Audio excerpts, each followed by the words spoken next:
बालसाहित्यिका गिरिजा कीर स्थूल वाचन हा पाठ आज आपण पाहणार आहोत। या पाठाच्या लेखिका आहेत डॉक्टर विजया वाड। डॉक्टर विजया वाड या प्रसिद्ध लेखिका व बालसाहित्यिका आहेत। त्यांची जवळजवळ 117 पुस्तके प्रकाशित आहेत। त्या मराठी विश्वकोश मंडळाच्या 9 वर्षे अध्यक्ष होत्या। त्यांनी कोलंबो विद्यापीठाकडून डीलिट ही पदवी मिळवलेली आहे। साहित्य क्षेत्रातील महाराष्ट्र राज्य पुरस्कार तसेच इतर 95 पुरस्कारांनी त्यांना सन्मानित करण्यात आलेले आहे। 2007 साली सांगली येथे झालेल्या मराठी बालकुमार साहित्य संमेलनाच्या त्या अध्यक्षा होत्या। प्रस्तुत पाठातून गिरिजा कीर यांच्या नाटिका, चरित्रे, कथासंग्रह, बालसाहित्य यांची डॉक्टर विजया वाड यांनी रसास्वादाच्या अंगाने ओळख करून दिलेली आहे। एखाद्या साहित्य कृतीकडे बघण्याचा आस्वादात्मक दृष्टिकोन विकसित होण्याच्या उद्देशाने प्रस्तुत पाठ समाविष्ट करण्यात आलेला आहे।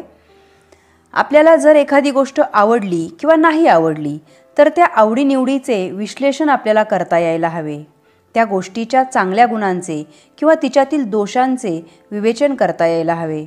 एखादं पुस्तक तुम्हाला खूप आवडलं तर त्यातल्या कोणत्या गोष्टी आवडल्या हे मांडणं म्हणजे रसास्वाद होय। किंवा बघा रसास्वादाला दुसरा शब्द आस्वाद हा सुद्धा वापरला जातो। जर आपण नाटक, सिनेमा पाहिला, टीव्हीवर एखादा कार्यक्रम पाहिला, या सगळ्या कलाकृती आहेत, त्यापैकी बरेच कार्यक्रम आपल्याला खूप आवडतात। मग आपण कार्यक्रमांविषयी मित्रमंडळीमध्ये भरभरून बोलतो। आपल्याला आवडलेल्या गोष्टी आपण घोळून पुन्हा पुन्हा सांगतो। ते कार्यक्रम इतरांनीही पाहावेत असं आपल्याला मनापासून वाटतं।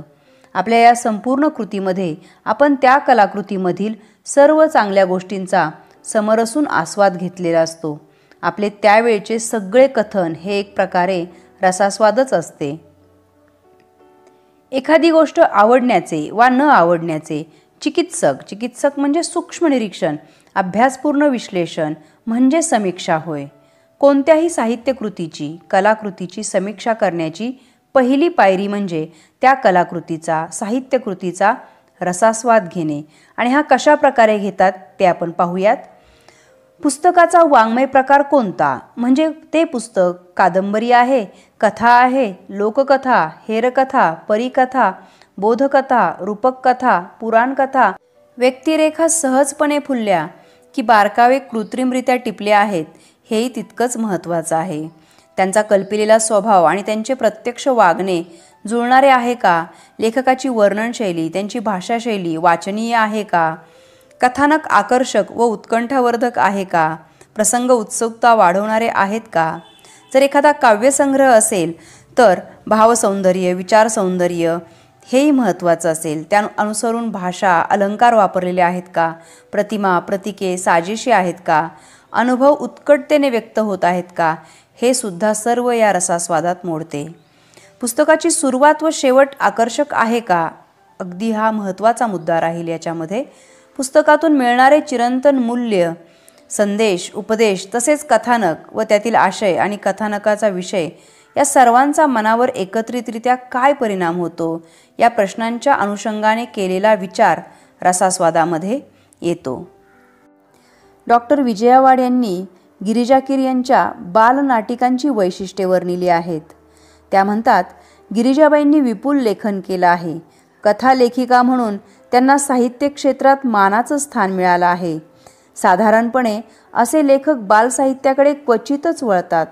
गिरिजाबाई मात्र आवर्जून बालकुमार साहित्याकडे वळल्या आणि या क्षेत्रातही त्यांनी लक्षणीय कामगिरी केली। गिरिजा कीर यांनी बालकांसाठी नाटिका, चरित्रे, कथासंग्रह अशा विविध प्रकारात लेखन करूनही त्यांच्या लेखनात तोचपणा अजिबात आढळत नाही। त्यांच्या नाटिकांमध्ये त्यांनी चमत्कार, अद्भुतरम्य गोष्टींपेक्षा बालांच्या विश्वातील रोजच्या जिव्हाळ्याच्या प्रश्नांना बोलते केले आहे। बालवर्गासाठी नाटिका लेखनाचा पूर्णपणे दुर्लक्षित असलेला प्रांत गिरिजा कीर यांनी साध्या सोप्या जोडाक्षर नसलेल्या बालनाटिका लिहून उजेडात आणला आहे।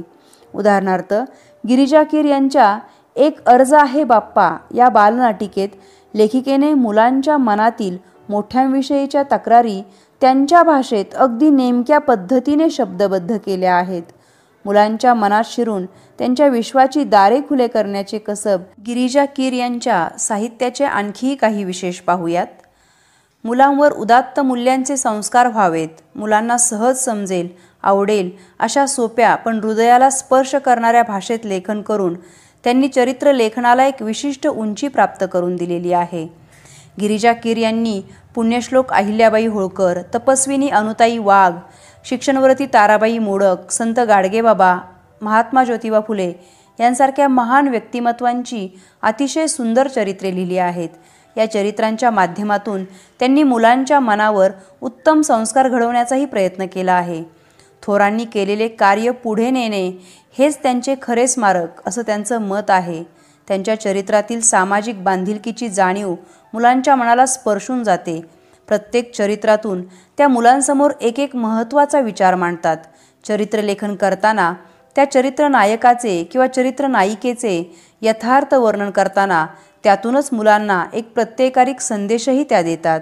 उदाहरणार्थ, प्रत्येक स्त्रीला लिहिती बोलती केली पाहिजे हे महात्मा फुलेंचं ध्येय त्यांनी खूप सोप्या भाषेत समजावून दिलं आहे. रोजगाराची संधी निर्माण करणारं शिक्षण देणे, मुलांच्या भाषेला प्रतिष्ठा देणे हे हेतू अनुताईंच्या कार्याचे केंद्र होते.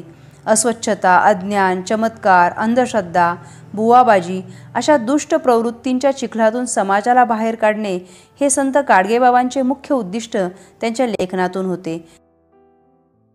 गिरिजाबाईंनी लिहिलेल्या प्रत्येक चरित्रातून मुलांना एक प्रत्येकारी संदेश दिला आहे. मुलांना पचेल, रुचेल अशी सोपी पण हृदयाला हात घालणारी भाषा वापरून त्यांनी चरित्रलेखनाला एक नवा आयाम दिला आहे. गिरिजाबाईंनी बालांसाठी विपुल कथाही लिहिलेल्या आहेत. त्यांच्या प्रत्येक कथेतून मानवतेचा संदेश मिळतो. बालकुमार वाचकांवरही हाच संस्कार त्यांचे साहित्य करते.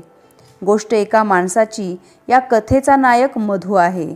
त्याची आई कर्करोगाने आजारी पडलेली होती. तिच्या ऑपरेशनसाठी मधूने नाईलाजाने एका व्यक्तीचे पाकीट मारले. पैशासोबत असलेल्या चिठ्ठीमुळे त्याला वेगळ्याच सत्याचे दर्शन घडते. पाकिटाच्या मालकाने ते पैसे स्वतःच्या आईच्या उपचारासाठी राखून ठेवलेले होते. हे समजताच मधूला प्रचंड पश्चाताप झाला. पैसे परत करण्यासाठी तो त्या गृहस्थाकडे गेला, पण त्या गृहस्थाने पैसे घेतले नाहीत. मधूच्या आईच्या उपचारांसाठी ते पैसे त्या गृहस्थाने दिले. माणुसकीच्या दर्शनाने वाचकांचे मन भरून येते. गिरिजाबाईंच्या बालकादंबरीची वैशिष्ट्येही इथे वाड यांनी वर्णिली आहेत. येडबंबू ढब्बू ही गिरिजा कीर यांची मनोरंजक बालकादंबरी आहे.